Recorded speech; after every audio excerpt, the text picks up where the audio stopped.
2024년 6월 1일 최신 기출문제 이론시험 문제를 풀어보도록 하겠습니다.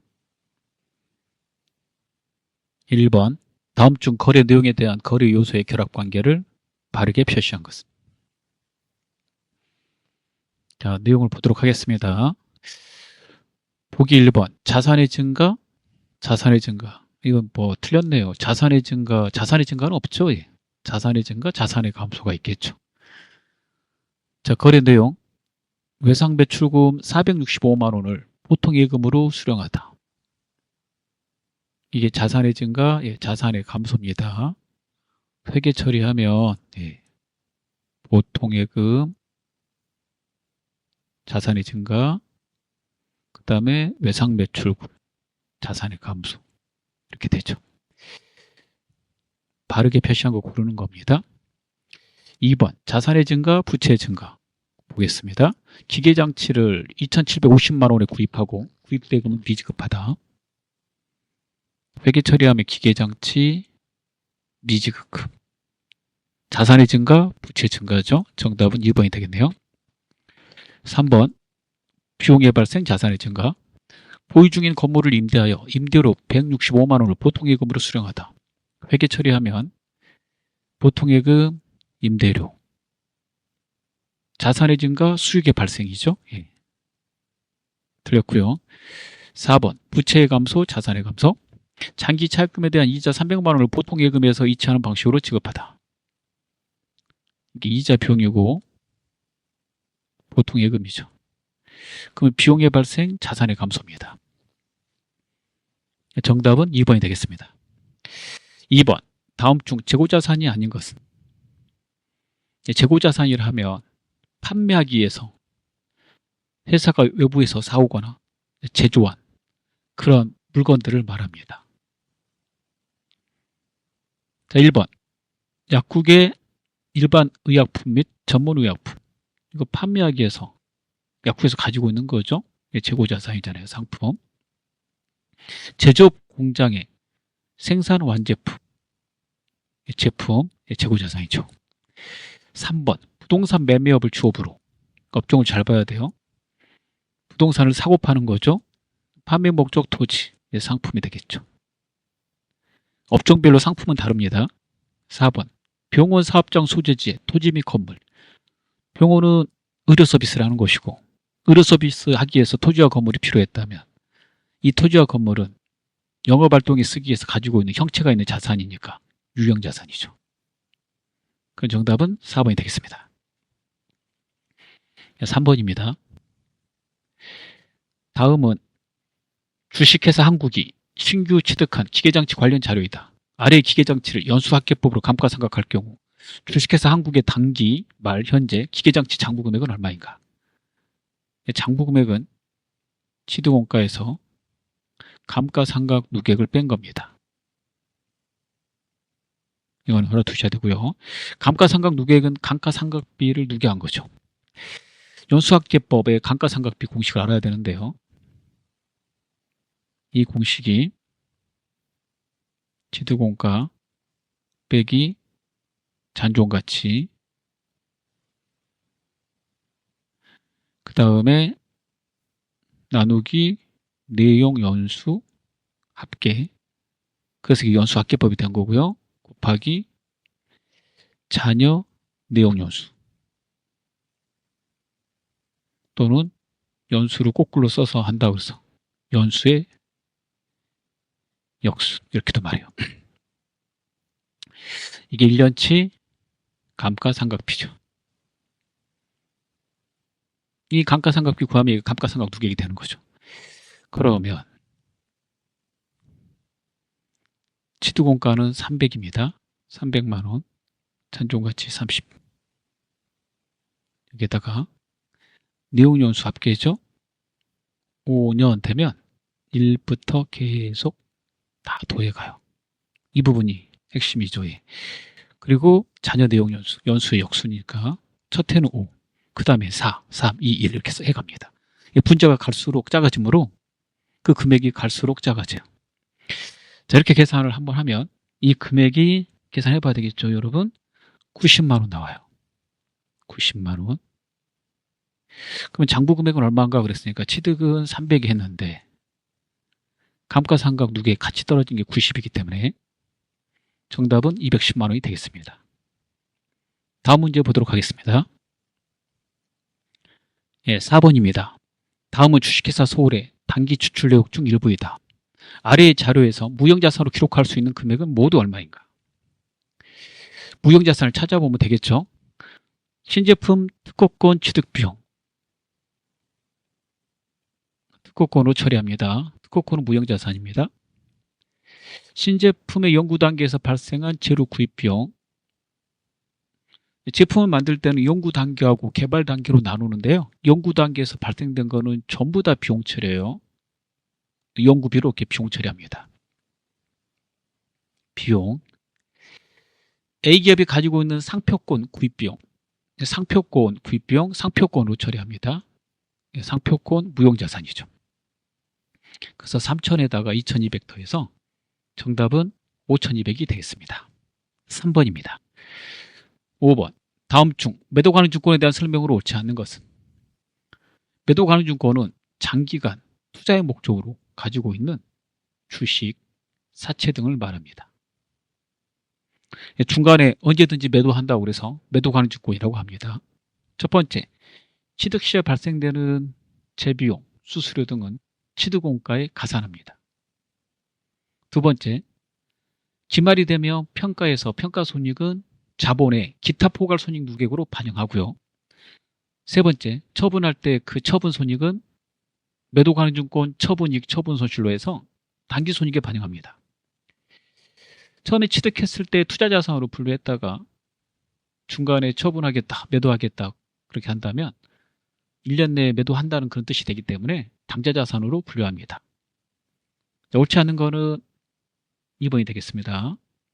단기 비용으로 처리하지 않고 취득원가에 가산해요.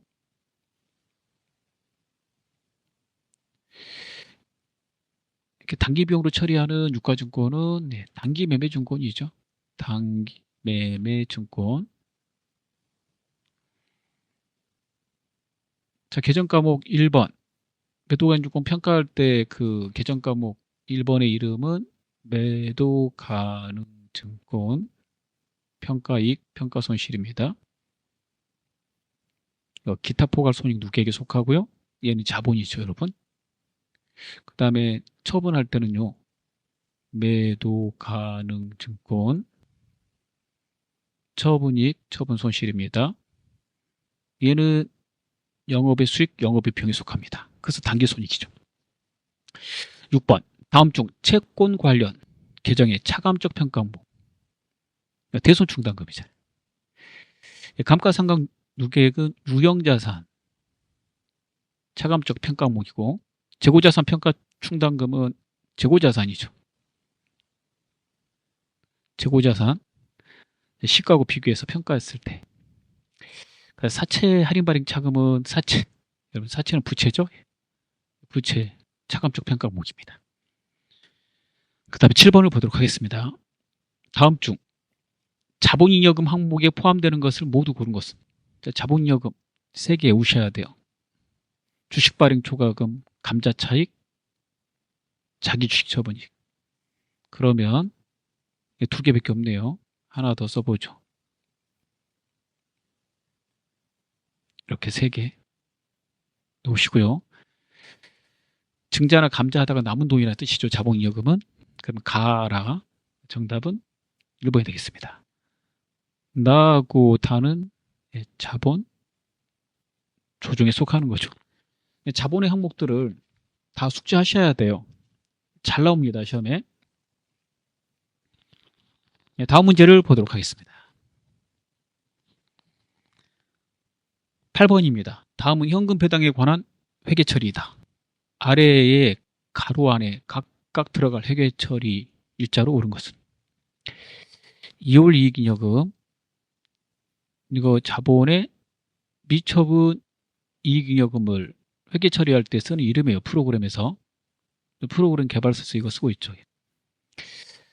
미처분 이익잉여금을 이익준비금과 미지급 배당금, 이거 금전배당 아직 지급 안 했을 때 쓰는 거죠. 이렇게 하는 회계 처리라면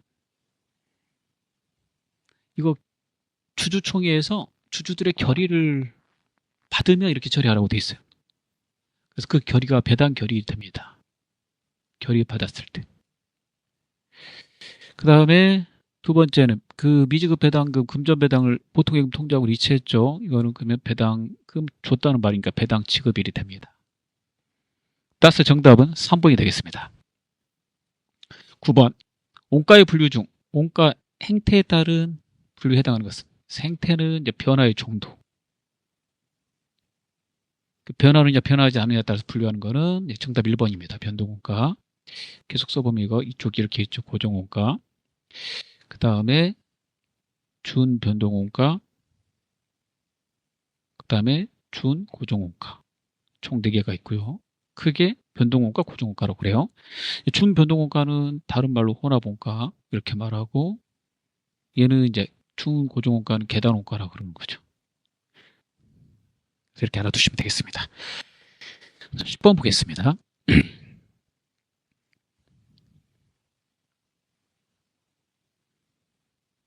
다음은 제조업을 영위하는 주식회사 인천의 단기원가 관련 자료이다. 주식회사 인천의 단기 총 제조원가는 얼마인가? 단기 총 제조원가, 얘가 들어가는 공식이 2개 있죠. 직접 재료원가, 직접 노무원가, 제조 간접원가가 있고, 또 하나는 기초 제공품 플러스 단기 총 제조원가 빼기 기말 제공품은 단기 제품 제조원가, 거기에 있잖아요. 어떻게 풀 건가는 여기 내용을 봐야 돼요. 기초의 재고자산은 없다고 가정한다. 그 매출원가, 기말 제공품, 기말 제품 이렇게 들어있고요. 기말 원재료, 제조 간접원가, 직접 재료원가. 직접 노무원가만 있으면 단기 총 제조원가 구할 수 있는데 직접 노무원가가 없으니까 직접 재료원가 플러스 직접 노무원가 플러스 제조 간접원가는 구할 수 없겠네요. 그러면 두 번째 들고 나와야 되는 게 이거죠. 기초 제공품 플러스 단기 총 제조원가 마이너스 기말의 제공품을 하면 단기의 완성한 단기 제품 제조원가 완성품이죠. 이걸 써먹어야 돼요. 그러면 단기 제품 제조원가 저거 가지고 구할 수 있는 거 매출원가잖아요. 기초 제품에다가 단기 제품 제조원가 빼기 기말의 제품 팔고 남은 거 빼면 얘가 매출원가잖아. 공식 외우셔야 돼요. 여기다 대입하면 나오겠네요. 기초 제공품하고 기초 제품은 제로입니다. 없다고 그랬으니까 0이다. 첫 번째, 얘를 구하라고 그런 거니까 지금 이 자료 보니까 기말 제품하고 매출원가 있으니까 기말 제품하고 매출원가 여기다 대입해서 단기 제품 제조원가를 첫 번째 구하고 이걸 가져다가 여기다가 집어넣어서 단기 총 제조원가를 구하면 되겠네요. 그럼 매출원가는 얼마예요? 200만 원. 기말 제품은 얼마예요? 50. 마이너스니까 들어가면은 플러스 돼서 250이 되겠네요. 250만 원. 단기 제품 제조원가가 그렇게 되고 기말의 제공품은 30이라고 그랬죠. 이렇게 넘기면 단기 총 제조원가가 나오겠네요. 그 280. 정답 4번이 되겠습니다. 공식을 외우셔야 돼요. 이해하시면서 외우는 게 제일 좋습니다. 11번. 평균법에 따른 종합원가 계산을 채택하고 있는 주식회사 대전의 단기 물량 흐름은 다음과 같다.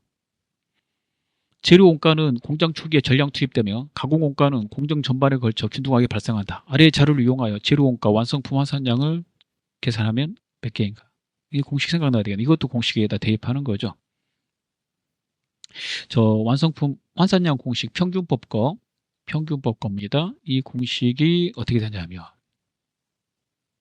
단기 완성품 수량에다가 플러스 기말에 완성이 안 된 제공품 환산량이죠. 환산량이라 하면 완성이 안 된 제품의 완성도를 곱해가지고 만든 수량을 말하죠. 자, 그러면 단기 완성품 수량은 8,000개고 기말의 제공품은 3,000개인데 환산량이라는 게 완성이 안 된 수량 곱하기 완성도인데 재료는 공정 초기에 전량 투입됐다고 그랬잖아요. 이게 100% 된 거니까 이거는 100% 된 거예요. 재료 때문에 완성이 안 된 건 아니고 가공이 안 돼서 가공 60%밖에 안 돼서 3,000개가 완성이 안 된 거예요. 재료 쪽으로 계산하면 재료 쪽으로는 다 된 거니까 그대로 더하시면 11,000개가 되는 거죠. 정답은 4번이 되겠습니다. 다음 문제 보도록 하겠습니다.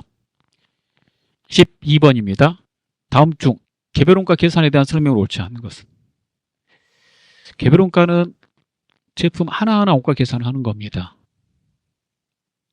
어떤 경우에 사용하냐면 다품종 소량 생산 시에 사용합니다. 자, 내용을 보도록 하겠습니다. 항공기 제조업은 종합원가 계산보다는 개별원가 계산이 더 적합하다. 그러겠지. 예. 다품종 소량 생산이니까 업종을 그래서 외우셔야 돼요. 항공, 조선업, 조선, 기계, 건설, 그 다음에 주문을 받아서 제작하는 거, 주문 가구 같은 거, 예. 이런 것들. 2번, 제조원가를 제조 공정별로 집계한 후 이를 생산량으로 나누어 단위당 원가를 계산한다. 이거 대량 생산할 때 하는 거잖아요. 총 비용 나누기 생산량이니까 이거 종합원가 계산하고 관계되는 말입니다. 정답 2번이네요. 직접 원가와 제조 간접 원가 구분이 중요하죠. 개별 원가에 대한 설명이네. 제조 간접 원가가 계산의 핵심이고 이거 배분을 잘해야 되죠. 4번, 단일 종류의 제품을 대량으로 생산하는 업종. 이거 소품종 대량 생산. 이거 종합원가 계산하고 관계되는 거예요. 종합원가. 예. 적합하지 않는 방법이다. 그렇죠. 정답 2번이 되겠습니다. 13번, 다음 중 우리나라 부가가치세법의 특징으로 틀린 것은? 정답 2번입니다. 부가가치세는 물건에다 과세하는 물세죠. 인세는 소득세법이고. 자, 다른 내용 보겠습니다. 국세, 전단계 세액공제법, 다단계 거래세. 다 맞는 말이 되겠어요. 전단계 세액공제법 부가세 계산 구조인데 매출세액에서 매출의 전단계인 매입세액을 공제한다, 뺀다. 그래서 납부한다. 이거죠. 전단계 세액공제법. 다단계 거래세는 단계가 제조, 도매, 소매 있을 때 그 단계별로 계속 부가세가 거래가 발생할 때마다 과세된다. 그런 뜻입니다. 14번을 보겠습니다. 14, 15 이 두 문제 보도록 하죠. 마지막 문제입니다. 두 개. 다음 중 부가가치세법상 주된 사업에 부수되는 저하 용역의 공급으로 면세 대상이 아닌 것. 이거 주된 사업에 부수되는 거에 두 가지가 있는데요. 우발적으로 발생된 거하고 그 다음에 부산물 이렇게 있어요. 여기에 대해서 우발적으로 발생된 거는 혹시 주된 사업이 주자라고 쓸게요. 주된 사업이 면세다 그러면 우발적으로 이렇게 매각하는 저하나 용역은 공급이니까 매각에 면세 처리하는 거고요. 만약에 주된 사업이 과세라면 그때는 달라요. 그 부수되는 저하 용역을 보고 그게 과세면 과세, 면세면 면세 이렇게 하는 거예요. 부산물은 주된 사업에 따릅니다.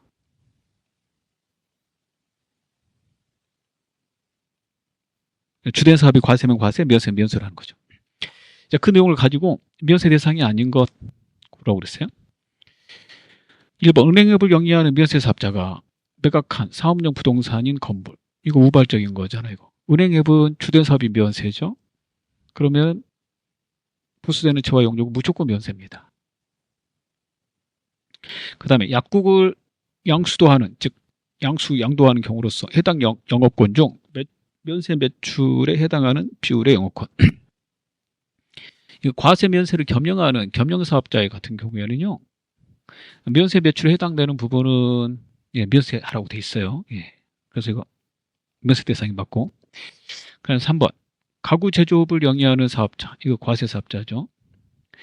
이 사람이 사업용 부동산 중 토지를 갖다가 이렇게 공급했대요. 그러면은 과세 사업이잖아요. 과세 사업자가 해당되는 물건을 주된 사업이 과세한 사업이 해당되는 우발적으로 발생된 이렇게 토지, 필요 없어서 파는 건물 등이 있다고 그러면 그 해당되는 부수되는 제어 용역이 과세 물건이면 과세로, 면세 물건 면세로 해야 됩니다. 이게 토지가 면세 물건이니까 면세 처리해요. 은행 쪽하고 다르죠. 주된 사업이 면세면 부수되는 제어하는 과세 면세 안 따지고 무조건 면세예요. 무조건 면세합니다. 이게 원래 건물 과세인데 면세하는 거예요, 여러분. 차 같은 거 팔아도 이렇게 면세예요. 근데 주된 사업이 과세라면 부수되는 재화나 용역을 공급했을 때 그럴 때 부수되는 재화 용역을 따져. 그게 과세 물건이냐 면세 물건이냐. 토지는 면세 물건이니까 이게 면세로 처리한다 이거예요. 이를 뭐라고 하냐면 면세 우선주의라고 합니다. 그러면은 3번도 면세예요. 4번 부동산 임대업자가 매각한 부동산 임대 사업 중 사업용 부동산 중 상가 건물, 이거 과세죠. 부동산 임대업자가 과세 사업자잖아요. 그렇죠? 정답은 4번이 되겠습니다. 다음 문제 보도록 하겠습니다. 15번입니다.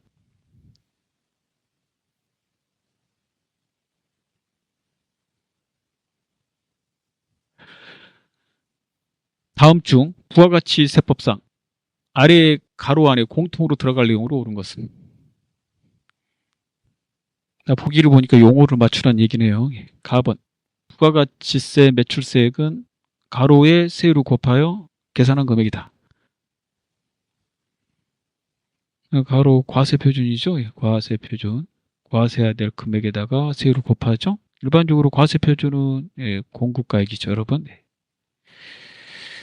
4번 재화 또는 용역의 공급에 대한 부가가치세 무엇은 과세 기간에 공급한 재화 또는 용역의 공급가액을 합한 금액으로 한다. 과세 표준이죠. 공통으로 들어갈 말이니까 다 과세 표준이에요. 정답 3번입니다.